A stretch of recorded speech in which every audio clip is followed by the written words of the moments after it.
ఒక రోజు రాత్రి పోతన గారు పడుకుని ఉండగా ఇంట్లో గజ్జెల చప్పుడు వినపడింది. ఇదేమిటి అందరూ పడుకుంటే గజ్జెల చప్పుడు వినపడింది అని పోతన గారు దీపం పట్టుకుని వెడితే ఎదురుగుండా నిలబడి ఉంది సరస్వతీదేవి. అది కూడా ఎలా నిలబడింది, వెక్కి వెక్కి ఏడుస్తూ కనపడింది.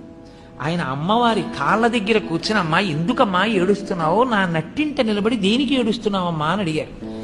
పోతన భాగవతాన్ని అంకితం ఇచ్చేస్తావా రాజులకి అని అడిగింది ఆవిడ. అప్పుడు ఆయన అంటే భాగవతం పోతన గారు ఆంధ్రీకరించినది ఎంత శక్తివంతమో మీరు చూడండి. ఇంత గొప్ప స్థితి ఏ భాషకుందండి తెలుగు భాష ముందు.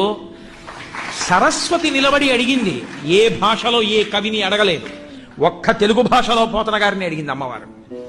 చెప్పుకోవడం చేతకాని తన మంది కాబట్టి తెలుగు భాష వైభవం ప్రకాశించదు. ఏం అక్కర్లేదమ్మా, నిన్ను పట్టుకెళ్ళి అలా కర్ణాటక కిరాత కీచకులకు అమ్మను త్రిశుద్ధి